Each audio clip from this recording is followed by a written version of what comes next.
Hello guys, મિનેક્સ કિચનમાં તમારું સ્વાગત છે। આજે આપણે ગ્રીન બટાકા પૌવા બનાવવાના છીએ, તો ચાલો આપણે બનાવીએ। ગ્રીન બટાકા પૌવા બનાવવા માટે બટાકાને આ રીતે કટ કરી લેવા। ગ્રીન ચટણી બનાવવા માટે લીલા ધાણા મરચાંની પેસ્ટ નાખીને સારી રીતે વાટી લેવી।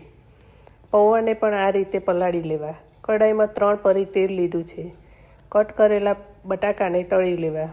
બટાકા બ્રાઉન કલરના થાય ત્યાં સુધી થવા દેવા। બટાકા બ્રાઉન કલરના થઈ ગયા છે।